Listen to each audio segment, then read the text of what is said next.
Des cars garés près de l'Arc de Triomphe, des médecins prêts à embarquer, quelques 1500 spécialistes libéraux grévistes, chirurgiens, gynécologues ou obstétriciens ont quitté la France hier pour la Belgique pour dire leur mécontentement et éviter aussi d'être réquisitionnés. Nom de code de cette mobilisation, Opération Bruxelles.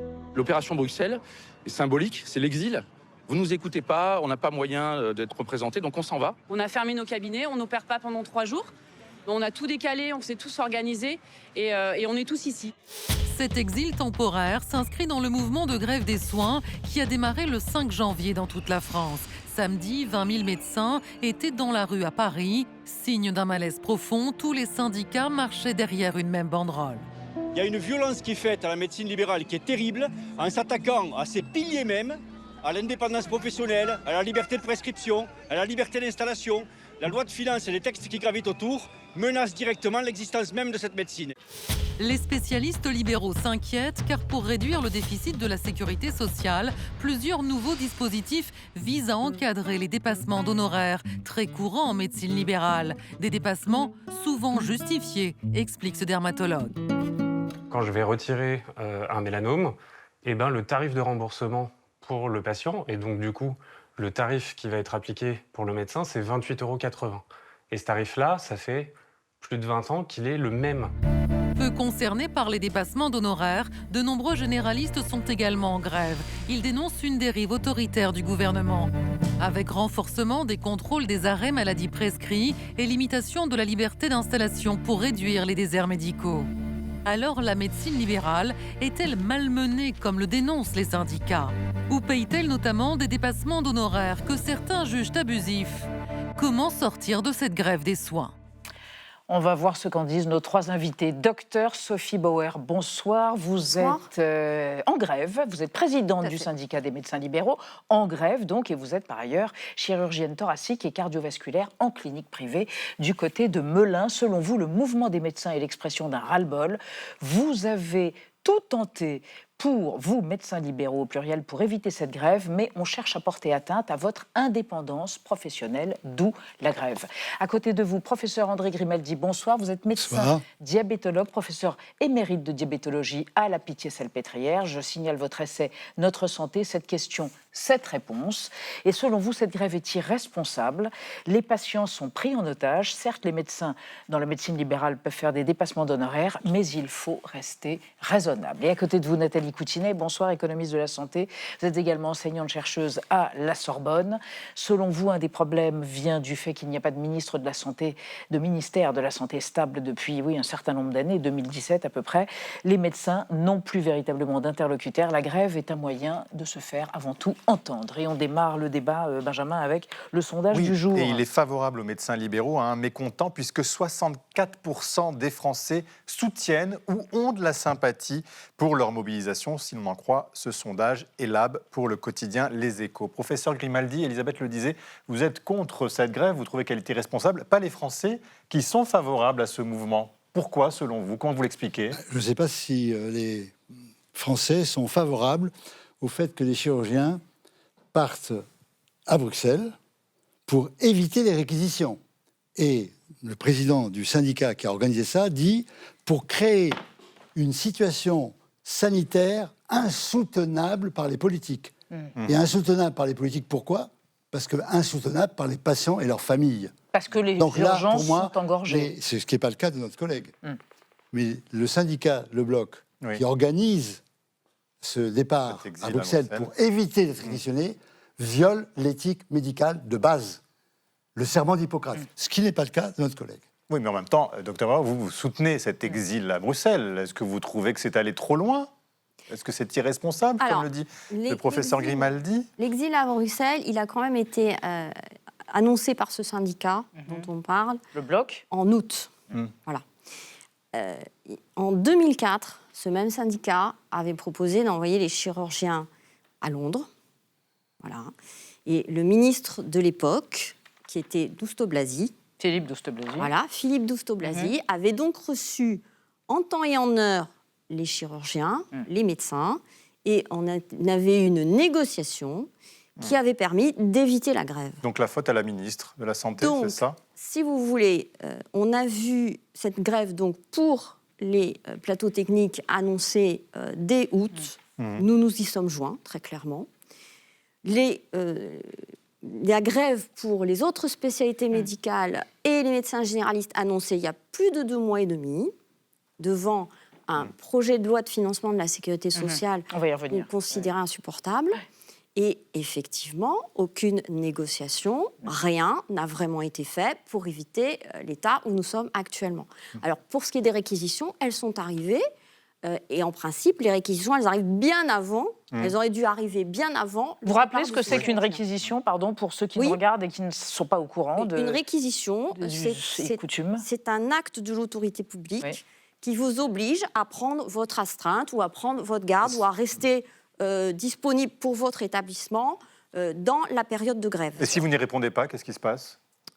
Si on n'y répond pas, on a une sanction importante. On risque même de se retrouver derrière les barreaux. Donc, on ne rigole pas, si vous me passez l'expression, avec une réquisition. Oui, mais je m'excuse quand même. Un président de syndicat chirurgien ose dire qu'il veut provoquer en France une crise sanitaire politiquement insupportable. Une crise sanitaire politiquement insupportable. Il faut oser dire ça. Ça devrait être sanctionné par le Conseil de l'Ordre. C'est un propos qui est contraire à l'éthique médicale. Mais Nathalie Cognier, pourquoi il y a ce blocage aujourd'hui ? Parce que les pouvoirs publics n'ont pas entendu les aspirations des médecins depuis tant d'années, ou parce qu'il y a des exagérations ? Alors, c'est compliqué. Le gouvernement, depuis des années, cherche à réduire les dépenses de santé. Alors, on est pour, on est contre, mais en tout cas, c'est un fait. Longtemps, les réductions de budget se sont faites sur l'hôpital. Et ce qu'on appelle l'ONDAM, c'est-à-dire l'objectif de dépenses d'assurance maladie, c'est-à-dire les dépenses fixées par l'État, ont été souvent plus faibles en termes de progression pour l'hôpital que pour la médecine libérale, qui jusque-là était plutôt épargnée. On cherche à faire des économies. L'assurance maladie est quand même payeur in fine des médecins. Il faut quand même rappeler que les médecins sont quand même in fine, même si c'est les patients qui les payent directement, ceux-ci sont remboursés, et que le payeur décide sur un certain nombre d'actes de revoir ce tarif de ces actes ou éventuellement de les réduire. Pour certaines spécialités, notamment les radiologues, on sait qu'ils sont quand même des spécialités à très haut revenu. Finalement, on le voit là sur le tableau, 417 500 € annuels. En moyenne. Alors évidemment, c'est une moyenne. Radiothérapeute et radiologue, 212 000. Oui, donc il y a effectivement des spécialités médicales qui rapportent énormément d'argent et l'État cherche aussi à faire des économies. Après, il n'y a pas eu de dialogue non plus avec les médecins. Ce que déplorent les médecins, c'est que normalement, c'était par convention, donc par négociation, ces tarifs, et que là, c'est un petit peu fixé de manière autoritaire par l'État. Alors, on va évoquer avec vous trois et avec Anna la problématique des dépassements d'honoraires. C'est ce qui a déclenché la colère, ce qui a mis le feu aux poudres. Vous nous expliquez ça. Oui, 4,3 milliards d'euros de dépassements d'honoraires en 2024 pour les médecins spécialistes. C'est 5% de plus qu'en 2019. Et cette hausse, elle concerne essentiellement les médecins du secteur 2 qui, je le rappelle, sont libres de décider du montant de leur consultation. Et aujourd'hui, eh bien, ils sont de plus en plus nombreux, ces médecins, à vouloir exercer en secteur 2 pour améliorer leurs revenus. On sait par exemple que la rémunération des ophtalmos, des chirurgiens et des gynécologues est 40% plus élevée que celle de leurs confrères en secteur 1. Et quelles conséquences pour les patients alors ? Eh bien, d'abord, une conséquence sur le portefeuille. Je prends l'exemple d'une consultation chez un gynécologue de secteur 1. Elle coûte 30 €, remboursée à 100% par la sécurité sociale.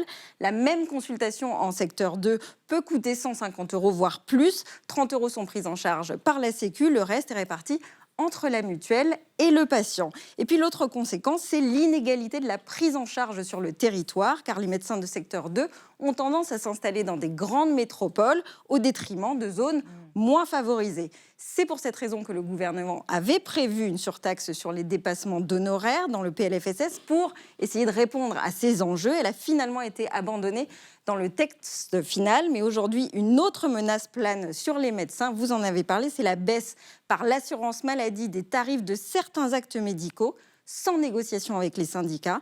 Évidemment, la ministre a immédiatement déclaré qu'elle s'y opposait. Sophie Bauer, on le voit, il n'y a pas de baisse a priori des tarifs des actes médicaux, pas non plus de surtaxe sur les dépassements d'honoraires. Pourquoi, dans ces conditions, continuer à faire grève ? Alors tout d'abord, il faut que je rectifie quelques petites choses que vous avez dites. Le tarif de responsabilité des consultations des secteurs de hors Optam est à 23 €, c'est-à-dire qu'il n'a pas bougé depuis, si je ne me trompe pas, 2007 ou 2009.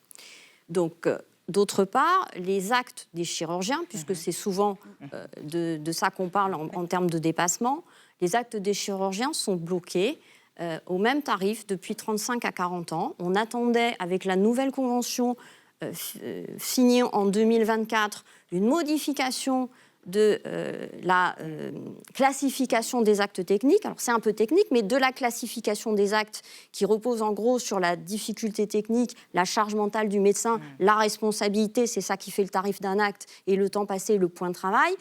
On devait revoir toute la CCAM, donc tout ça, pour le 1er janvier 2026.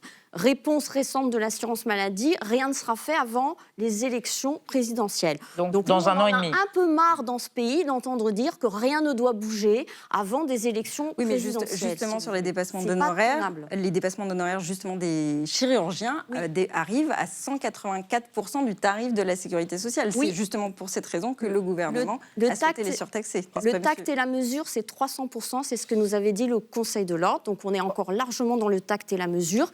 Et les secteurs 2 font 20 à 40% de tarifs opposables. Professeur Grimaldi. Tout à l'heure, vous avez souligné un sondage qui dit que la majorité de la population 65% des Français soutiennent le mouvement. Oui. Mais dans ce mouvement, il y a les généralistes qui sont en secteur 1, tarifs conventionnés, et puis il y a les autres. Alors quand on demande à la population, est-ce qu'il faut réduire les dépassements d'honoraires, là vous avez 70% qui disent oui, il faut réduire les dépassements d'honoraires. Donc il faut donner l'ensemble de ces données. Alors, le problème des dépassements d'honoraires, c'est surtout que je comprends l'argument de notre collègue. Elle dit, ça n'a pas été revalorisé, on a des frais, on ne peut pas s'en sortir avec le tarif conventionné. C'est acceptable. Mais alors, ça n'explique pas du tout pourquoi ces dépassements varient du simple au double dans la même région, selon le chirurgien en cause, voire beaucoup plus. Hein, tout à l'heure, on en parlait individuellement. Moi, je respecte une éthique, il y a une limite. Et on peut négocier une limite. Et il y a ceux qui disent non, il n'y a pas de limite. C'est moi, comme dans le passé, jadis, qui vais dire celui-là, il est riche, il peut payer, celui-là, il est pauvre, je ferai. Ça, c'est un monde dépassé. Mais il faudrait. Donc, quelle est la limite? Alors, pour ça, il faut une régulation. Vous dites on ne veut pas de régulation administrative. Je suis d'accord avec vous. Je la connais à l'hôpital. Mais il faut une régulation médicale. On ne peut pas dire qu'il ne faut pas de régulation. C'est pas possible. Nathalie Coutu. Il y a des gens qui sont à 4 000 € de dépassement d'honoraires pour une prostatectomie. 3 000 € pour une quoi? Pour une prostatectomie. D'accord. 3 000 € pour une prothèse de genou. Puis d'autres vont être à 500. Alors c'est un chaos complet. Donc entre ceux qui sont à Bruxelles, ceux comme vous qui acceptent l'idée d'une limite, et ceux qui sont en secteur 1, tous montent dans le même sac, ça va vraiment pas. Justement, Nathalie Coutinez, est-ce qu'il y a eu des abus et si oui, faut-il les sanctionner? Alors bien sûr qu'il y a des abus. Évidemment, il y a des médecins qui tarifient, surtout les spécialistes. C'est beaucoup plus les spécialistes que les médecins libéraux, généralistes, qui d'ailleurs sont bloqués. Il y a quasiment plus d'autorisation de secteur 2. En revanche, pour les spécialistes, c'est plus de la moitié des jeunes qui s'installent en secteur 2, donc qui s'installent en dépassement d'honoraires. Alors, c'est aussi, ces dépassements d'honoraires, c'est un moyen qu'a utilisé l'État pour ne pas augmenter la consultation médicale. Donc, d'un certain point de vue, c'est vrai que certaines consultations médicales sont à des prix, c'est plus cher une consultation chez le vétérinaire que chez certains spécialistes. À des prix incroyablement bas, anormalement bas, vous voulez dire. Oui, c'est ça. Donc, effectivement, c'est un moyen pour l'État de pas faire reporter l'augmentation des cotisations sur la sécurité sociale. Mais du coup, on la fait reporter sur les patients ou sur les complémentaires. Et là, on génère des inégalités d'accès aux soins parce que tout le monde n'a pas la même complémentaire. Il y a des complémentaires qui remboursent très bien, d'autres qui remboursent beaucoup moins. Et donc, ça génère des inégalités très graves. Et aujourd'hui, on a quasiment une médecine à deux vitesses. On a deux médecines, en fait. Oui, soit vous avez, enfin, au moins deux, en tout cas, à deux vitesses, soit vous avez une très bonne complémentaire. Vous avez en plus accès à des médecins spécialistes si vous êtes dans une région où il y en a. Et vous pouvez être rapidement pris en charge. Soit vous êtes dans une région où il n'y a pas suffisamment de spécialistes ou vous n'avez pas une bonne complémentaire. Vous vous tournez vers l'hôpital et vous avez des temps d'attente qui sont excessivement longs. Donc, ce n'est pas normal. C'est pour ça qu'il faut réguler. Docteur Bauer, vous avez fait dans votre carrière toujours des dépassements d'honoraires. C'était nécessaire pour... Oui, moi je me suis installée en secteur 2. J'ai Bac plus 15, j'ai un DEA. J'ai fait un peu plus récemment un MBA. Donc, si vous voulez, je suis chirurgien, effectivement, j'ai les titres et travaux qui me permettaient, thoracique et cardiovasculaire, qui me permettaient effectivement de m'installer en secteur 2. Et la question ne s'est pas posée, parce que quand je me suis installée il y a 26 ans maintenant, les tarifs étaient déjà bloqués depuis un certain temps. Donc le souci, si vous voulez, c'est que vous imaginez bien que notre personnel, parce que nous avons du personnel en tant que radiologue ou chirurgien, on a du personnel, on ne peut pas le payer comme il y a 35 ou 40 ans. Donc il y a ça. Il y a l'immobilier professionnel qui a flambé Explosé. comme tout l'immobilier. Et en plus, vous parlez des endroits qui sont des déserts en termes de spécialistes. Mais ce qu'il faut savoir, c'est que les ARS poussent au regroupement des plateaux techniques quand même. Hein. Donc on crée actuellement encore des déserts en supprimant des autorisations sur certains établissements qui sont au seuil et en voulant regrouper sur de plus gros établissements. Donc on éloigne encore les spécialistes. C'est pas votre niveau de diplôme qui justifie le revenu, parce que moi aussi j'ai un niveau de diplôme très élevé et je peux vous assurer que je ne marche pas aux rémunérations de l'ophtalmologue, ni même du médecin de base. Chez les médecins eux-mêmes, il y a une disparité entre le pédiatre qui gagne moins de 80 000 par an et celui qui va gagner... Mais professeur Guinaldi, est-ce qu'il y a des Français qui renoncent aux soins parce que justement ils ne peuvent pas payer les dépassements d'honoraires ou qui ne vont pas chez un... Évidemment. Vous n'êtes pas d'accord avec ça? C'est mesuré. Le principe de l'éthique médicale et le principe républicain, c'est l'égalité des citoyens face à la maladie et à la mort. Ouais. Bon, ce principe est violé par la situation. Alors, j'entends bien ce que vous dites. Mais c'est mesuré, les dépassements de renoncement aux soins. Ce que vous devriez dire, c'est que vous acceptez l'idée d'une limite négociée, que vous étiez dans ce qu'on appelle l'optam, c'est-à-dire une option tarif raisonnable. Mais il y a plein de... ceux qui sont à Bruxelles, par exemple, je m'excuse d'insister, ne sont pas du tout dans cette logique-là. Alors, attendez, on dépense en France 12% du PIB pour la santé. Comme les pays riches. L'Allemagne dépense par individu 20% de plus que nous. Par contre, personne ne peut accepter qu'on peut augmenter. On peut aller jusqu'à 15% du PIB, mais pas pour des rentes. D'accord. Il faut que ça prophétise malade. Alors, dans les rentes, je vous en cite une en France, qui est très importante. Laquelle?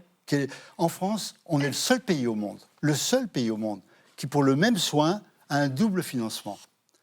Par la Sécu et par les complémentaires santé privées, les mutuelles. Avec ça, on a 8,2 milliards de frais de gestion des complémentaires et 6,8 milliards de... Professeur Grimaldi, on voudrait poser une question au docteur Bauer qui a fait une grimace quand elle vous a entendu dire oui, il y a des gens qui n'accèdent pas aux soins à cause des dépassements d'honoraires. Vous n'êtes pas d'accord avec ça? Non, parce que je crois que c'est un discours... Tout le monde peut se payer C'est pas ça. C'est qu'on est dans le tact et la mesure, comme je vous l'expliquais tout à l'heure. Tout le monde? Mais est-ce que tout le monde? Est-ce que tous les praticiens? Tous les médecins du tact et la mesure. On fait entre 20 à 40% de tarifs complètement opposables, même en secteur 2. Hors optam.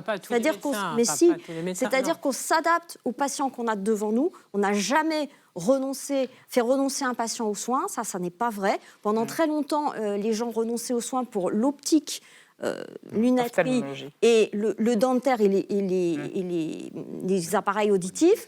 Évidemment, avec le 100% santé, ça a été balayé.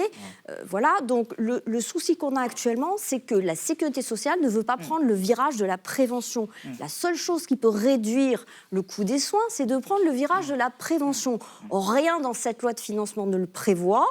Donc nous, ce qu'on demande, c'est allons vers la prévention. D'accord. Voilà, allons vers de l'activité physique adaptée, dont on sait qu'elle fait en 2 ans diminuer par 2 les diabètes et les maladies cardiovasculaires, et de 40% les cancers. Quand même. Alors, attendez, gardons un peu de temps pour évoquer un autre problème, un autre sujet qui fâche, c'est les pouvoirs publics qui pourraient décider de la liberté d'installation et restreindre cette liberté d'installation des médecins pour combler les déserts médicaux.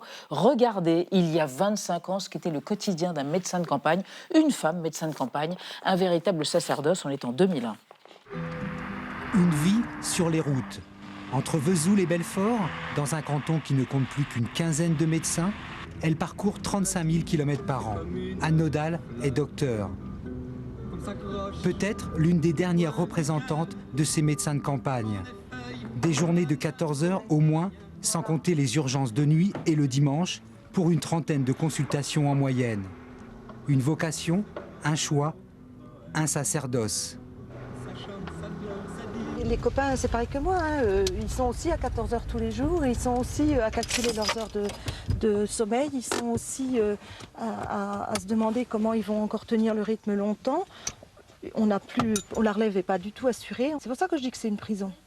Nathalie Coutinier, est-ce que c'est vrai aujourd'hui que les médecins, on leur demande beaucoup plus qu'à d'autres professions? Par exemple, on leur dit, vous ne pouvez pas vous installer où vous voulez. Ce n'est pas forcément acceptable?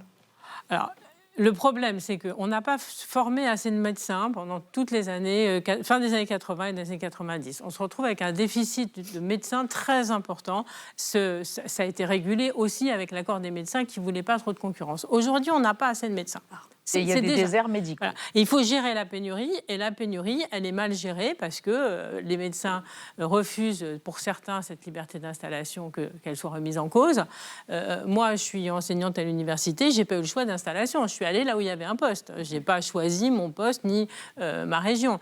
Alors, en plus, comme tout le territoire français quasiment est en désert médical, on peut très bien faire ses études à Paris, vivre à Paris et travailler dans le 93. On peut quand même considérer que les médecins, on n'envoie pas un médecin qui a fait ses études, je ne sais pas, à Lille, à Strasbourg, mais que dans un périmètre, les médecins puissent être contraints quand même de s'installer là où il y a des besoins.